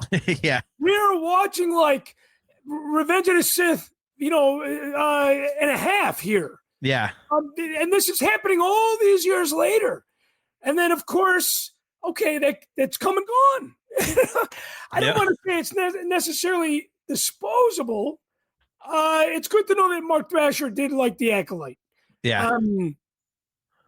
I saw somebody in Nashville with an Acolyte shirt, and I'm like, I love that shirt. And she was like, thank you. Only time I saw an Acolyte shirt. Yeah. It's like, I love to celebrate all things Star Wars. I know that's blasphemous, but look, I was 2 years old on the day that the original Star Wars came out. So I feel like I can say that I celebrate all things Star Wars because I'm from that camp. Yeah. I'm from that OG camp. And Spencer's right. It's like, do you want 16 years of nothing? Absolutely not. I do miss the days of, the prequels were kind of special because it was like every, 99, 02, 05. It was like, have this movie, digest it. Here's another movie. You might want to go back and watch the one before, digest it. It was it was a slower process. I think now it's like, okay, new series, bang, bang, bang, bang, bang. Okay, on to the next. Yep. So hey, Kevin, there we go. Kevin Lau says Acolyte was canceled by Disney. They posted it. Spencer Jowitz, our good friend, says The Last Jedi changed the game. They will take chances. I agree with that, Spencer, but I don't know if they're going to do it on TV, which kind of bummed me out. Like that was what I was wondering. Like, are they going to go back to the TV well sooner than they anticipated now, because of the success of Andor? I mean, Nick Hall, he says, anyone else want a Darth Bane series of any kind? That's interesting because I wonder if they're going to go into that sort of thing. I don't know if they're going to do that, Nick. I really think that we're going to probably start getting like a dearth of post Skywalker saga stuff. Obviously we've got like the Starfighter movie and all that. Like, I just feel like there, and you've got the Daisy Ridley movie. If that, if that's, hopefully that happens. So and all this stuff seems to be focusing on this new post, Rise of Skywalker era. Yeah. So I think that's what they're going to focus on more so than going back in the past. But I do think, look at Kevin Lyle some pretty bad chances were taken with The Last Jedi. We on the Nerf Herder Council, we do not accept Last Jedi hate. There's no place for that here. But yeah, I really think they're going to focus on that period. Which, and personally, dude, where do you stand on this? So the Daisy Ridley movie, I have been very vocal about this. I think that's gonna turn into a trilogy, and I think it's gonna be episodes 10, 11, and 12. I don't see how you can have a Daisy Ridley movie where she's bringing back the Jedi and make it a single movie. I just don't see how you do that. Oh, the Jedi Order's back. Like, no, Yeah. like, no. Yeah, I think that's a good point. My take on all these announcements, though, it's I'll believe it when I'll believe it when I see it. We're at that point, aren't we? I think we were at that point like 5 years ago, or maybe even longer. At Celebration, they put like all these film projects on one big screen. I'm like, how the fuck are you going to pull that off? Yeah. I'm like, George just wanted, 9 movies, and he was only able to achieve 6 before he sold the franchise. Yeah. It is not an easy thing to do, and even the pros don't get it right, according to the fans. It's not an easy thing to do. But it's a lifelong journey. I mean, shit, if I live till I'm 90, which is 40 years from now, which I hope I live till I'm 90, quality of life permitting. Yes. Star Wars is going to be one of those things that's going to go on for such a long time, especially in the hands of Disney right now. With George Lucas, it was kind of a limited thing, right? It was like, hey, I'll kind of get to it. I'll get to it when I'm ready, kind of thing. And it took him a long time to do that. But again, man, as cutting edge and as life-changing as ILM was, I feel like to put out more Star Wars movies for George, it was not an easy thing. And I give him the credit for that, It wasn't like, I know some of you people might think that Disney's just kind of chumming out some shit, where George was kind of handcrafting things.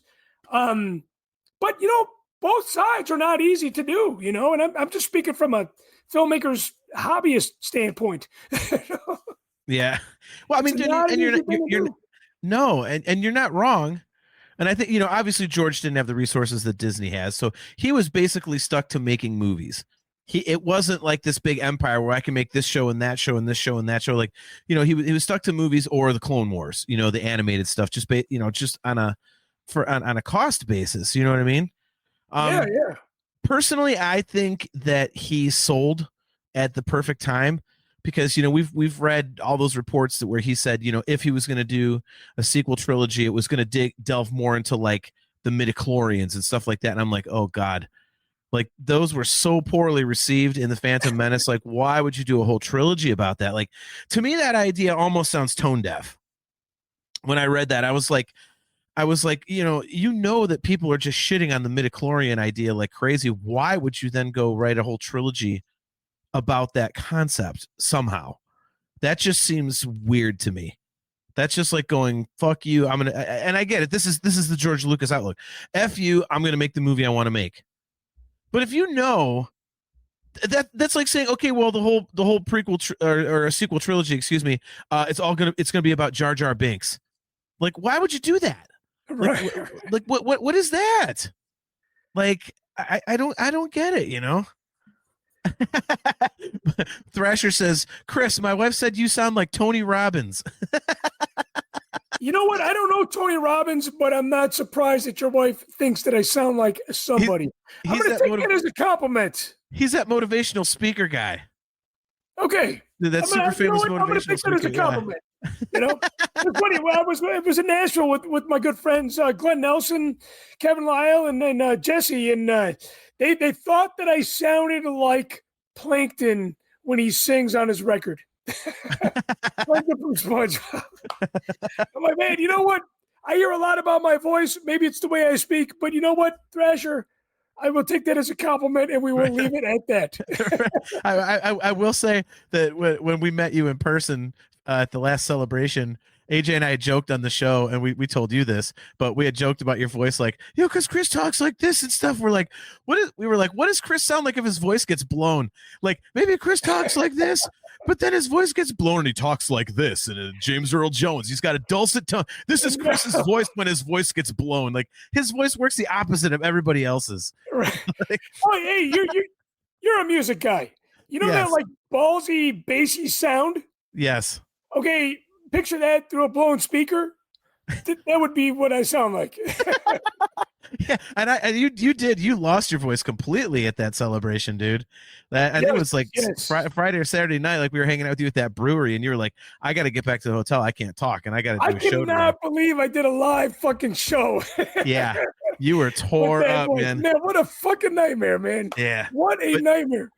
but yeah. So I mean, like, like I will say, and something that that Sherry put up here, she had said that I'm trying to find it right here, but she had basically said, like, without Kathleen Kennedy, we wouldn't have all this stuff. And yeah, I completely agree.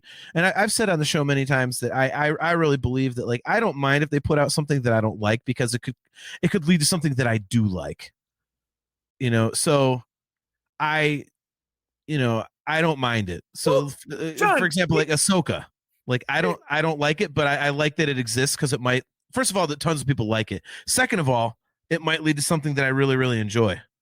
So, well, okay, put it this way too. You're a music guy. I'm a music guy. Okay, look, what's your favorite Metallica record? And Justice for All. Okay, and then you got the fucking Black Album. It's like, Yeah. I mean, it's there's a catalog that a band has over their career. So some of it is cutting edge and legendary, and some of it's like, okay, at least we got a new album. Yeah. You could kind of compare that to some of the Star Wars stuff that we've gotten. But at the same time, it's like, again, I've enjoyed everything that we've gotten. And I know that's blasphemous. Okay. Spencer ripping me about the Purgles. Yeah. So a quarter inch. Explain that, John. I'm assuming that he's making a phallic reference. That's my assumption. But I'll let him confirm or deny in the chat. See, he doesn't want us to get vulgar, but then he does that. So there you go. Well, I was thinking like a quarter inch, like the back of his hand, like. No, that's if I'm ever in his room drinking again. So, I tell you, until you've seen the Purgles on Star Tours, they might change your mind, man. It might change. I just might get accused of assault at Celebration at some point, because if I see somebody like cosplaying as a Purgle, I just want to slap him. Like, what are you doing? You want to get a quarter inch? Yeah, exactly. Take this quarter inch slap. Yeah. Yeah, right. Yeah. It's a full slap. That's a quarter. Exactly. Yep. See, there's Jeff Caffrey. He's right. Spencer is the instigator and the facilitator. Yes, that is very, very accurate. That is very, very accurate. We shall double our efforts. Yeah. Right. Yeah. No. I really think that they're going to be focusing on some of this future stuff, which I think is good. I don't know that I'm a big fan of the whole idea of just Mandalorian going away with the Mandalorian and Grogu. I think it's a weird spot to do it, because they basically had an ending. So what are you doing in the movie? Like, what's that going to be? If they left it open ended and then the movie was the end of everything, that would have been really cool. But that's not what they did. So I'm interested. I'm interested to see what they do there. I'm bummed out that they are not doing more of it, because Mando is just awesome. I loved all the seasons. That's gonna be good. Starfighter is gonna be cool. I know. What's interesting to me about that one is a lot of people were kind of like, yeah, Ryan Gosling is in that, like, yeah, the Notebook guy, like all that kind of stuff. And I'm like, you know what? I have loved their casting for the last several years. I mean, they've gotten, these big name actors, which is kind of an obvious thing to do, but they've never once had one that's so big where I'm like, oh, like that's, Joe Schmo. That's not the Star Wars character. Like, I think they do such a good job in their characters that I get lost in the character itself. So I think Ryan Gosling's going to be great. I'm excited for it. I mean, it's another A-list actor that's going to bring gravitas to this new character that, and this new movie. Like, I'm excited for it. I mean, what did you think when they announced Ryan Gosling? Personally, because my daughter loves the Barbie film, I was like, hey, she might like this. Right. No, it was funny. I was watching the live feed it wasn't a live feed. It was a YouTube feed, right? From Celebration Japan. And my wife's like, what the hell is he doing at Star Wars Celebration? I'm like, I guess he's in a new Star Wars project. Yeah. I found out about it that way, and I thought that was kind of cool because I had a little bit of FOMO not going to Japan, but I felt like when I was watching the panels online on my TV on YouTube, I felt like I was very much there. You know what I mean? So you did that too? You stayed up till all hours like I did? No, I watched it on the replay. Okay, no, I stayed up. I admit I stayed up. Oh, so you watched it live? I did watch a bunch of it live. Yeah. Oh, hey, I would have rather liked to do that, but I went to bed, got up, put on YouTube in the morning, and it was. I was excited, and I was kind of like, well, I'll believe it when I see it. But then they're like, no, we are in production right now, and I'm like, okay, This is happening a lot sooner than I thought, Well, but it's like to your point, these goddamn announcements that we got like 72 announcements, and like 3 of them happened. Right. And, they need to earn back our. Yeah, they need to earn back our trust. Right, right. Because we don't buy it. It's like the boy who cried wolf. I mean, why would you release all those announcements? Like, why not feed a little here, feed a little there, kind of keep it fresh along the way instead of setting us up for disappointment. Yeah. But I was excited about that. But going back to your point about casting big names, it's always been a little Star Warsian to do, right? Because we had Alec Guinness in the original trilogy. Then in the prequel trilogy, we had Liam Neeson and Sam Jackson, who were big actors at the time. I mean, they're still fucking big actors now. They're still very, very busy. So it's always been, and Star Wars has always made kind of unknown actors like Harrison Ford, Mark Hamill, Ewan McGregor, Natalie Portman. It's always made unknown actors household names too. So not only are we casting the giants, but we're also turning the no names into household names as well. Yeah. And it's kind of nice that we're still getting that in this era of Star Wars that we're in too, Yeah. I mean, do you think there's anywhere else they can go with like prequel stuff and that era, or even original trilogy stuff? Because I think there is. I think, Yeah, I do. I mean, we kind of saw that in Tales of the Jedi with the prequel era stuff. I kind of want to. I want a Saw Gerrera show, because he's operating separately from basically the Andor crew. That's another big name. I mean, shit. He's huge, Forrest Whitaker. Yeah, I know, right, dude? I love Saw Gerrera. He's probably the A-lister of them all when it comes to contemporary Star Wars projects. Yep. Yeah, Saw Gerrera show would be fucking awesome. And you get that Rogue One feel out of it. You get more background to that, but it's like from the guerrilla militant kind of perspective. Like I think that would be cool as hell personally. I think that would just be awesome. I feel like we got teased about his backstory in Rogue One, and to be honest with you, I felt like we were not getting enough of Saw Gerrera in Andor. And yeah, I agree. I don't know if that was a budget thing, but I believe that Forrest Whitaker is very much like Liam Neeson. It's like, hey, what's your budget? I'll fucking work. You know what I mean? Yeah, right. Like, hey, you tell me what you're going to pay me and I'll make it happen kind of thing. It's like a cameo video. Like the more you pay, the longer you get. Right. Maybe, you know, and I mean, some actors just love to work. It's like, okay, I'm a A-lister. I know you're not going to pay me $1 gazillion, but hey, tell me what you got and I'll make it happen. You know? Yeah, exactly. I feel like we were missing a little bit of Saw Gerrera backstory in Andor season 2 for sure. I feel like we should have got a little bit more of that. Yeah. I mean, we got some of it in Clone Wars, but I just think there's so much more meat on that bone, to use like an obvious, you know, phrasing. But I think there's so much more to that story that can be told. You know what I mean? Like and he's so important to the story that I think, you know, it warrants being told. And I think the popularity's there. I mean, if for no other reason than, like we said, like Andor. If you say, hey, if you liked Andor, check out this Saw Gerrera show we're doing. Like, people will probably like be all over it.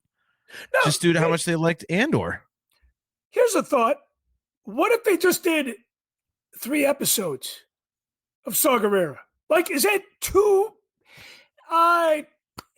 much to invest and commit to 3 episodes versus a full series? Like, how about, I mean, we've seen, like, you know, I don't know if you take a deep dive in the Pixar stuff, but there's like Forky asks a question. Yes.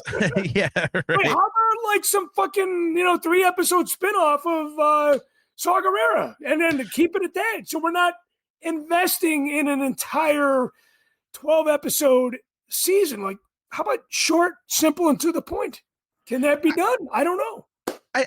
I think it would be better served to do like 5 or 6, like maybe like a Kenobi length thing. I think yeah, sure. I just think there's no, it was 6 episodes, and I mean, if you binge all of Kenobi, it's like 5.5 hours, which I'll say it again, is that's the way to watch that show. It's, oh my God, if you ever have just like a Saturday or Sunday to just absolutely sit there and watch the whole thing in its entirety in one sitting, it's just glorious. But anyway, yeah, I mean, like kind of like a Book of Boba Fett type of situation, where it was kind of like that kind of like ancillary story. But you know, obviously the Saw Gerrera story would have a little more weight to it, because it you know, I don't know how much Boba Fett really tied in. I think that was a fan service show. I loved it, but I think it was more like a fan service type of a show. Sure. But yeah, I think for the Saw Gerrera thing, dude, you would have to do like 5 or 6 episodes, just because there's so much there's just so much there to talk about. Well, even 5 or 6 episodes, I mean, that's not like a huge commitment, you know. As far as from a filmmaking standpoint, Tales of the Rebellion, yeah, I think that would be great. You know, I mean, I think you could tie in all those stories. Hey, I got to tell you, man, Kevin Lyle watches your show. He's a friend of Machtails from the Cantina, but he does not tune in live. So you got something going for you, man. Awesome. Well, thank you, Kevin. I appreciate it. Thanks for checking out the show, man. He's probably just tuned in. Or is he watching because I'm here tonight? I don't know. Yeah, it's a double whammy for him. It's a double whammy. Yeah, he's going 2 birds with 1 stone. Yeah. Tom Favada has a good point here. Thanks for tuning in, Tom. Appreciate you, man. He says, I wish they could scale a budget for a made-for-TV movie. See, I'm with you, Tom. I think those would be great. I really think that's untapped territory on Disney Plus, and I think the obvious one is Solo 2. They absolutely have to do Solo 2. There's just too much cool shit to tell after the way the first one ended. There's too much cool shit. I feel like they left a lot of chicken on the bone, sort of speak. Yes. With that one, you know. By the way, Kevin Lyle says, I guess there's no bashing of the Book of Boba Fett here as well. If you want to, that's fine. I really like that. I'm like, you know, really defensive of The Last Jedi and Kenobi and stuff. Like AJ and I are huge fans of The Last Jedi. So you can bash anything you want. We always joke about that. Like, no, don't say that. Don't say that. But well, there's obviously Purgle bashing on this show. Well, hell yeah, because Purgle sucks. Dude, Purgle, The World Between Worlds, and Carrie Poppins are just awful. Awful.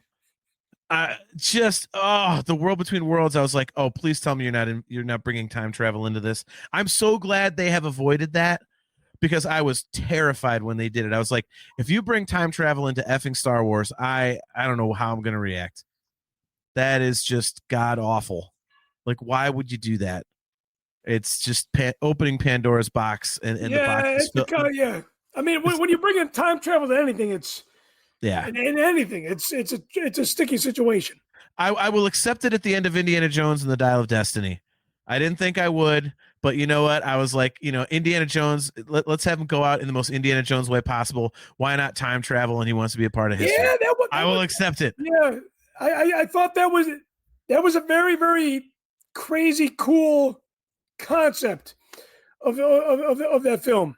I have to admit, when I was at the theater watching it, I was like, oh man, please tell me they're not going to travel through time.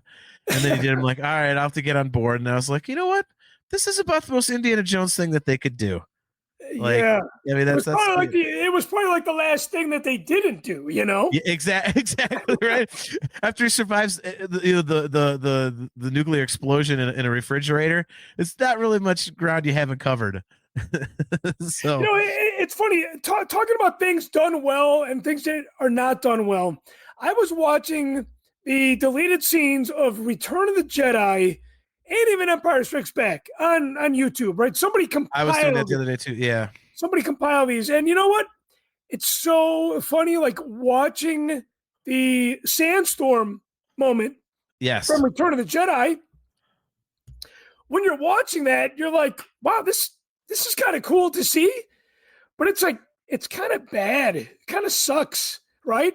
And then you realize that the dialogue that they used during the sandstorm was what they used between the Falcon and the X-Wing.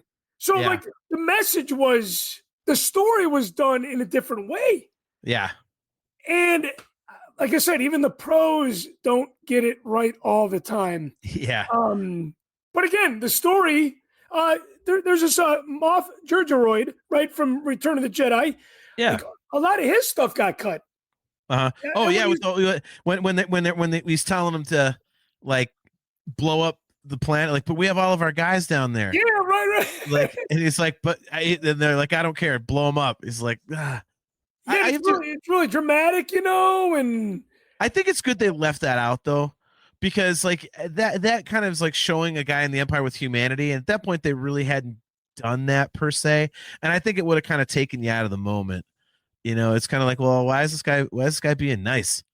Like, it's kind of funny because we kind of see that in contemporary Star Wars, right? Yeah.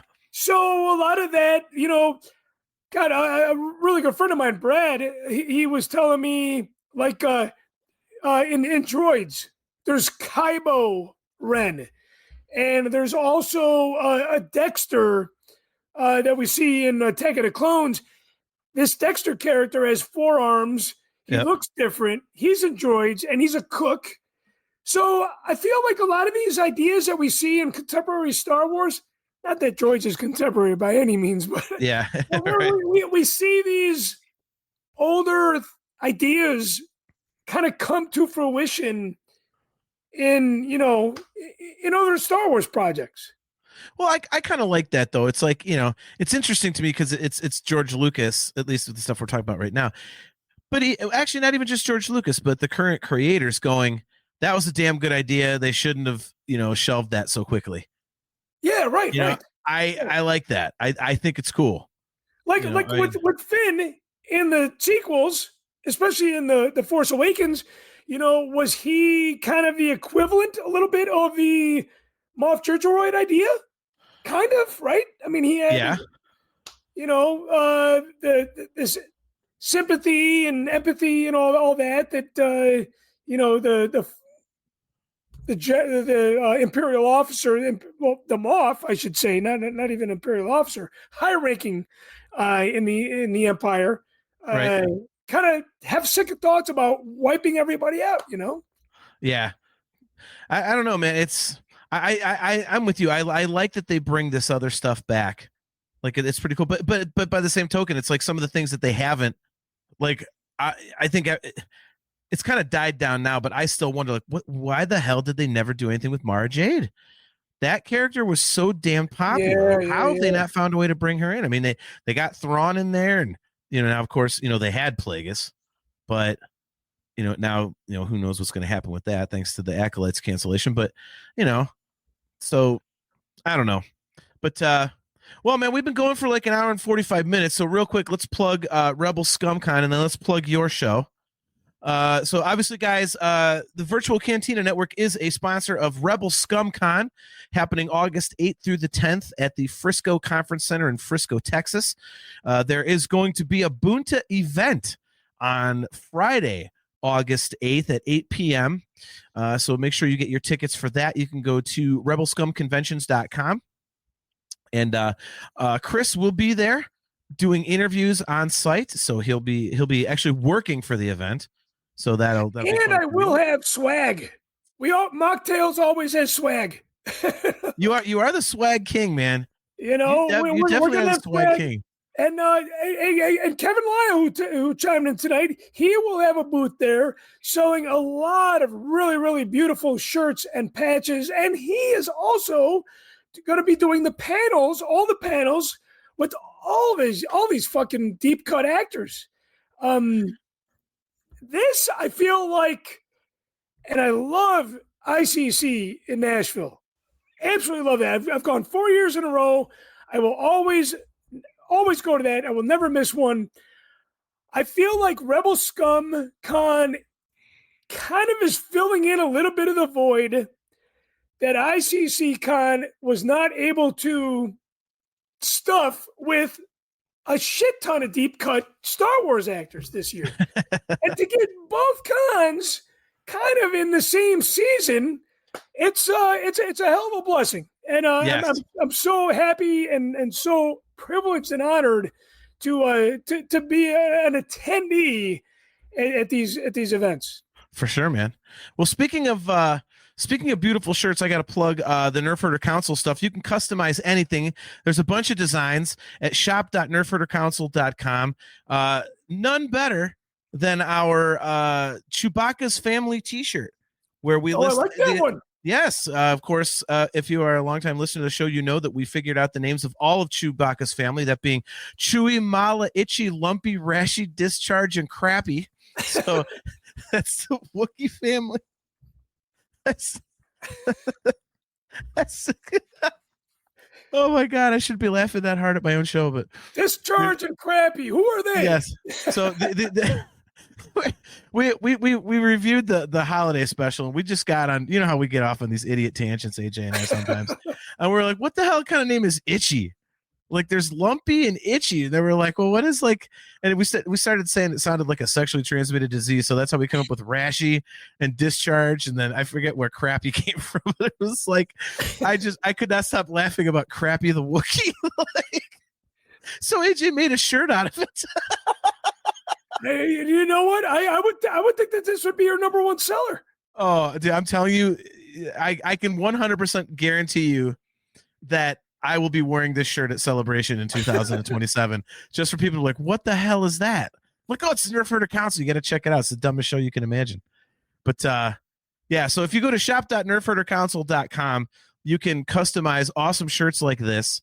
But there are other shirts with and you get 20% off. You get 20% off of the 20%. Yeah. They've got a big sale going on right now. So go to TeePublic and grab some Nerf Herder Council swag. But yeah, Tom. The only thing I don't like about TeePublic I love it. The only thing I don't like about TeePublic, and you can relate to this, is that what are you getting? $2 a shirt? They're selling it for I see.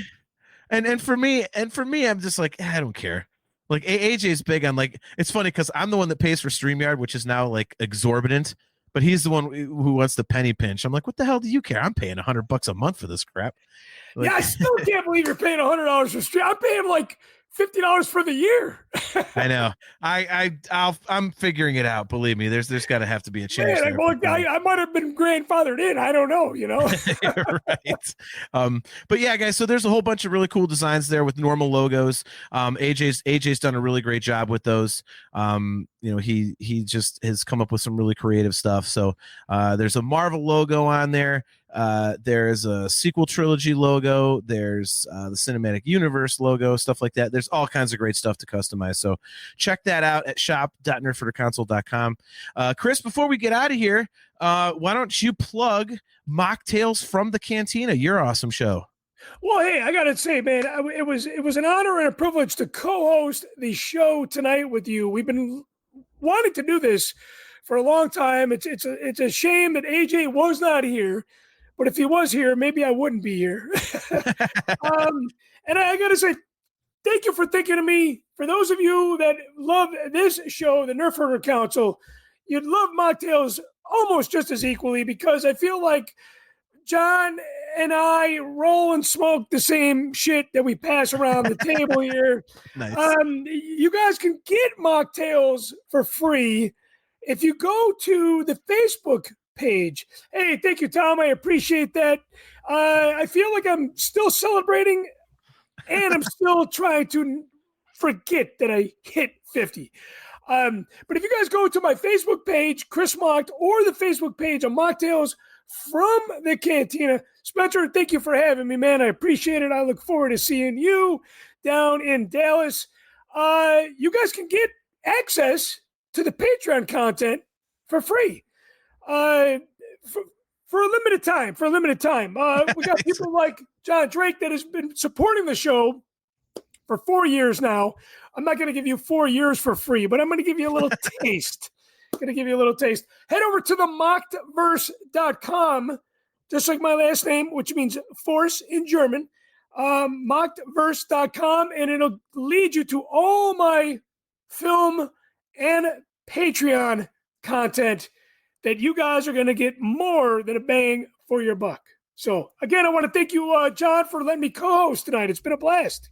Anytime, man. Yeah, this was exactly what I was looking to do, man. I figured, as I said, as soon as we get rolling, the Star Wars talk will just go and go and go. So I love that we hit a whole bunch of topips, celebration and/or tonight.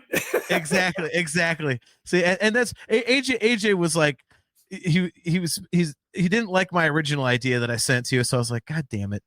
So then I told him, like, we're just going to talk about Star Wars and see where it goes. And he had no worries about that. He's like, yeah, you two windbags will have no problem making content. Here we are, 2 hours. It's funny because you've always busted my balls about Mocktails. It's only an hour. I keep it an hour. And then when we hit that hour mark, I'm like, shit, we got to wrap it up. And here we are at the 2 hour mark. I'm like, this isn't my show. This is your show. we get long winded, but it's like, and AJ wants to always cut it to 90 minutes. And I like that too. But you know what? If it's rolling, you don't just want to stop if it's good. I mean, yeah, right. But then you got other podcast shows, video shows. Sometimes they're 3.5 hours long. I'm like, God bless you guys for tuning in tonight. I appreciate you all. Yes, it's like my 5.5 hour show I did at Christmas with my music show. That was pretty marathon. I don't think not pretty, man. It's a marathon. Yes, exactly. It's an ugly marathon. Yep. Well, yeah, thanks again, man, for coming on. I really appreciate it. I will put you in the green room, and I will talk to you in a second here after I sign off. Awesome, man. Thank you guys for tuning in. Thank you guys for letting me rant on this show that I love so much. Yep. Love you, Chris. I'll talk to you in just a quick second. Well, there he goes, guys. That is our very, very good friend, Cris Macht from Mocktails from the Cantina. Don't forget to go to Machtverse.com for all of your Cris Macht content. There's a ton of great stuff on there. If you've not seen his documentaries, The Force Among Us, Force Within Us, a couple others, guys, check those out. They are fan-friggin-tastic. So, again, that is Machtverse, MACHTVERSE.com. So go check that out. And thank all you guys for tuning in, man. It was great to hang out with everybody. Saw some new faces in the chat. Much appreciated. Hopefully you guys had a good time. AJ will be back in 2 weeks. It will be Wednesday, June 18th at 8 p.m. Eastern Time. And we're going to be doing something. We have not chosen a topic yet, but it'll be more stupidity from the Nerf Herder Council. So, again, guys, thanks for tuning in. We are brought to you by Audible. As always, go to audibletrial.com/NHC for your 30-day trial and a free audiobook download. If you're watching on YouTube on either our channel or the Virtual Cantina Network, please click the like button and the subscribe button if you've not done so already. And hit that notification bell so that you're notified every time we go live. If you would like to get some awesome virtual Cantina Network swag, go to tpublic.com/user/virtual-cantina. And again, guys, as I said earlier, we have an awesome bunch of designs at shop.nerfherdercouncil.com, and you can customize any kind of t-shirt, hoodie, coffee mug, anything you could think of, any color combination you could think of, they're all there. So go pick up some Nerf Herder Council swag, and you will be the coolest kid anywhere you go. So thanks again for tuning in, guys. We will see you right back here in 2 weeks on Wednesday, June 18th at 8 p.m. Eastern Time. Appreciate all of you guys. And yeah, till then, I am your host, JT, and we will catch you next time.